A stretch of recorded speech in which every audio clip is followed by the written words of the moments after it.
When Herod became king, he embarked on a building program that would secure his empire and his power in this part of the world. Would also change the face architecturally of this country. His projects are unbelievable. They provided for him security from his many enemies, both in other countries and with his own land. They also provided a kind of power and glory to Israel that Israel hadn't seen in a while. South of here, near the Dead Sea, is Masada, that enormous desert fortress, out where it never rains. And on top of that rock, Herod built freshwater swimming pools with water brought up from cisterns down below. A western palace with mosaic floors that are beautiful to this day. Hot and cold baths with painted frescoes. And a hanging palace on the northern end that must have been one of the marvels of the ancient world. And then there's Caesarea, to the north and west on the seacoast. A beautiful theater seating more than 4,000 people. A palace with a freshwater swimming pool 100 yards out into the salt water of the Mediterranean Sea, where Herod could swim and enjoy the beauty of the beach and the sun. And then there's Jerusalem, the Temple Mount, by double the largest temple enclosure of its day. Unbelievable. And in that Temple Mount, stones that engineers and construction workers marvel at even today. Some of them weigh as much as 650 tons. They were put 30 or 40 feet above the street in the wall. Now it's true, Herod had the vision and the wealth and the desire to build things like that for his own reputation and to advance the cause of his view of life, Hellenism. In some way, though, we need to give credit as well to those Jewish engineers, architects, and especially those Jewish stonemasons who could create such beauty. But it was Herod, and it made Herod strong and famous, and he thought safe.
In the days of Herod the king, Jesus was born in Bethlehem of Judea.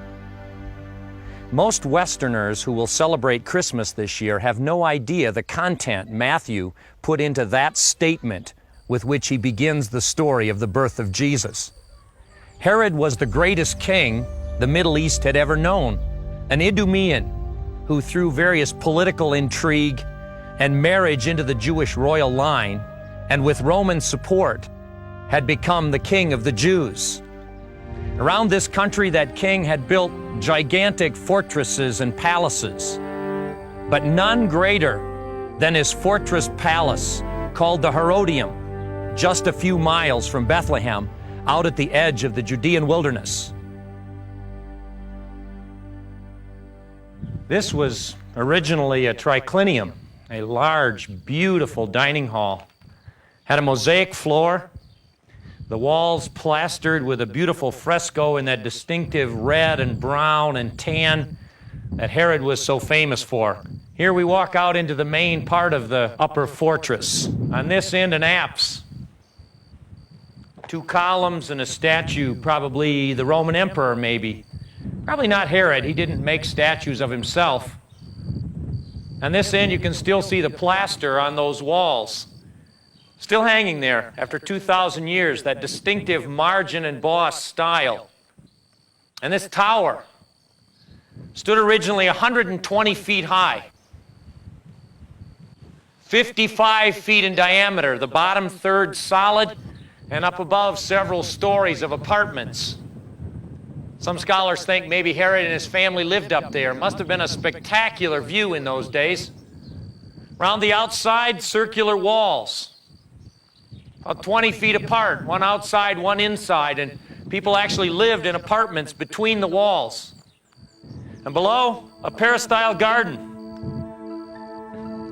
Exotic fruit trees, olives, figs, dates. Herod could go for a stroll in the shade when the sun was hot, or in the evening he could enjoy the smell of fresh flowers. Over here, a cistern system, unbelievable. Brought water to cisterns at the base, and then they carried it up to some upper cisterns. There's even one in the tower here. Over here, the baths. The vaults are still standing, at least one of them is. Mosaic, the fresco in there, little piece near the bottom, just beautiful, just a hint of the glory of this place that was Herod. Unbelievable. Herod, king of the Jews, mentioned a couple of times in the Bible, but what Herod brought to this country is difficult even to describe. Who was this Herod, king of the Jews? Well, actually, he wasn't really even Jewish. His family came from Idumea in the south. He had become king of the Jews in 37 BC through political intrigue. He married into the royal Jewish family, the Hasmoneans, and he had Roman support. The Romans, who had conquered the world shortly before, now saw Herod as a good king who could support their interests in this part of the Jewish world. Where did Herod choose to build this unbelievable fortress? Well, he chose to build it near Bethlehem. Bethlehem in those days was a small village, not like the large town that it is today, just a small town on the edge of the Judah wilderness. Maybe 100, 200, maybe 300 people at the very most. Probably not unlike the small villages near the Herodium today. But it was to that town, that small village, that Miriam, a young Jewish girl who was pregnant, and her husband Joseph came. And it was there, within the context of where this Herodian fortress stands, that Jesus was born. He was born and placed in a manger.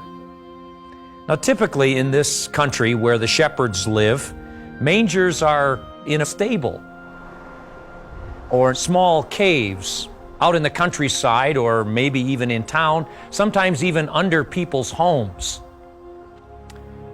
It's quite an experience to walk in one of those caves. The smell is overpowering. Several feet of manure on the floor from the thousands of sheep over hundreds and even thousands of years that have used the same caves over and over and over again as a sheepfold. The soot on the ceiling from 1,000 shepherds' fires. Small enclosure at one end where the shepherd could put the lambs, or where the shepherds could keep their own belongings to keep them away from the sheep. It's quite a contrast with the typical celebration of Christmas. In some ways, we Western Christians have really sterilized and made pretty and beautiful that Christmas night with a wooden barn and straw and hay and clean animals. It wasn't like that. It was much more likely a dirty place, a dark place, without fresh straw. And that's the place where Jesus, whom the Bible calls Messiah, the Son of God, was born. One can only imagine what Mary and Joseph thought as they walked down the road past a palace like this with all its glory. And Mary, knowing at least what she had been told by the angel, that the baby was to be Messiah, to walk past that fortress took quite an act of faith for that young girl. And it's quite unbelievable in a way. Her husband Joseph the same. And the shepherds, when they got the message that the Messiah was born, must have first looked up to this palace and thought, King Herod has an heir. But no, not the palace, a stable, which they knew well. And the wise men would come later. By that time, Jesus was in a house in Bethlehem somewhere, but they too walked past this great fortress to get to the house to see the young child. What did they think? Did they think how impossible it must have been for the baby to be in a manger and in a cave and not in this palace?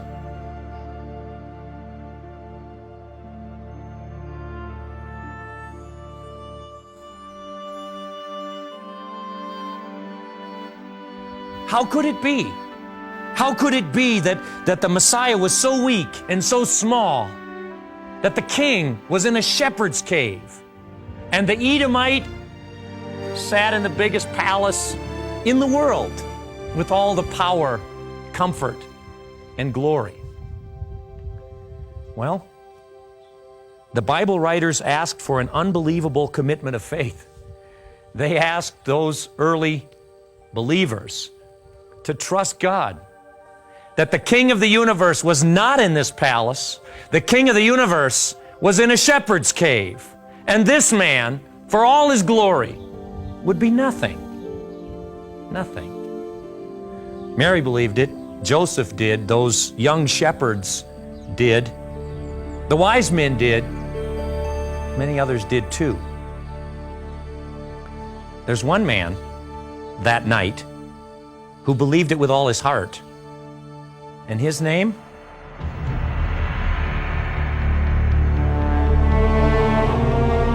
Herod. When he heard that a Messiah, a king, had been born to the Jews, even if it was a king in a cave, it scared him to death. And out of his fortress somewhere, again, maybe this one, came his troops to go out to slaughter the children, to try and kill the king.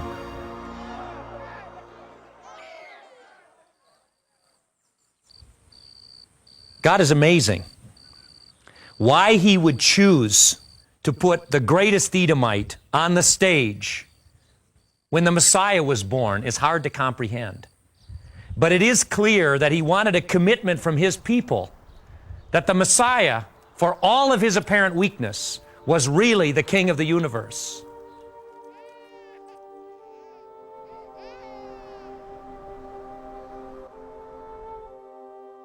God decided that his way of bringing Messiah in the world was not to place him in a palace, not to put him in Herod's family, but to put him in the family of David, in the city of David, and in a shepherd's cave.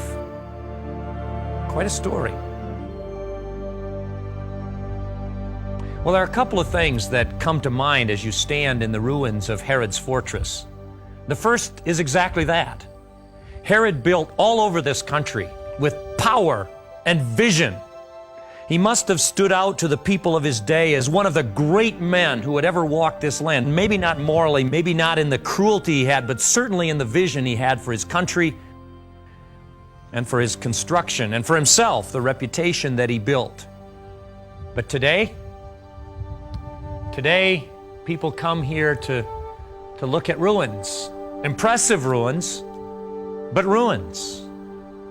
The ruins speak of the greatness of a man, but they also speak of the fact that his vision is gone. He died and was buried here, no less.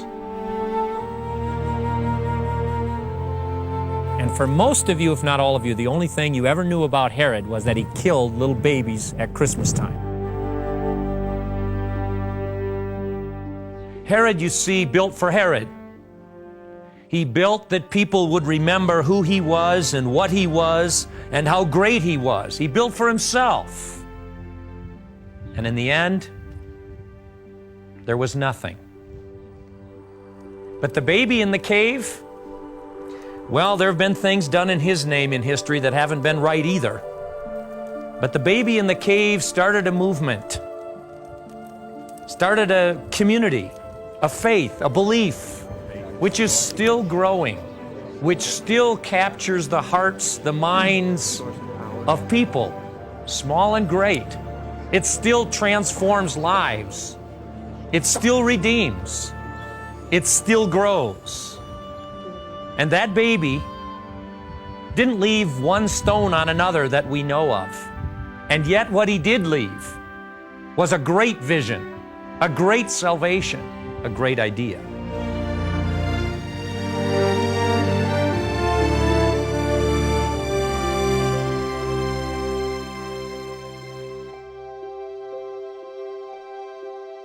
There are a lot of Herods in our world.